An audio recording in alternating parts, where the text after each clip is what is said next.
So mag-grab bike lang tayo.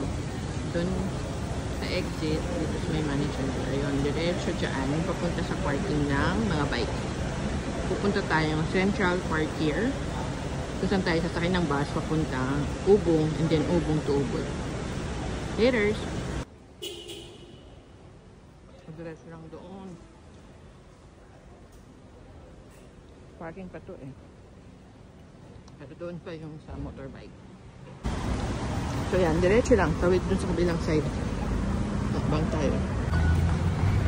Yan, diretso lang.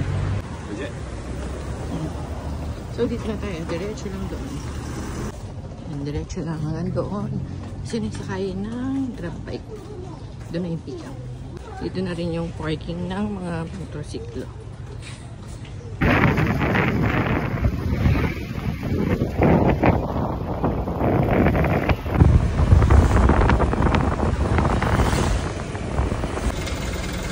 K1B, papuntang Ubong. So dito na ako sa bus. From airport, nag-grab ako for 10,500 or parang 40 pesos. Papunta dito sa Central Park here. Parang Central Parking or terminal nila. Nandito yung mga bus papuntang Ubod. Pero hindi siya direct. Pupunta muna ako sa Ubong. Then from Ubong to Ubod. So yung papuntang Ubong, 4,400 yung fare. Tapos kailangan meron pang ganitong card. So kanina po naghahanap sa airport. Buti na lang dito sa mismong terminal nagbebenta sila. So I paid 50,000. Tapos may laman na daw siya 20,000. Tapos magta-top up na lang ako in the morning. So lang, laters. Bye!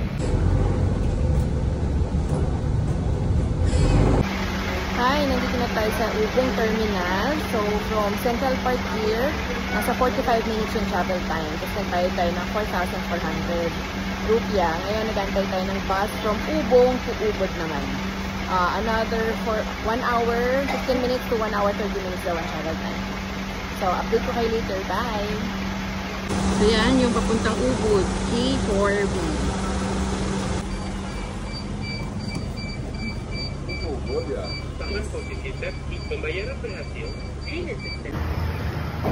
Hi, nandito na tayo sa Ubod area. An hour, 30 minutes inabot. Tapos, yun nga, 4-4 yung binayaran ko.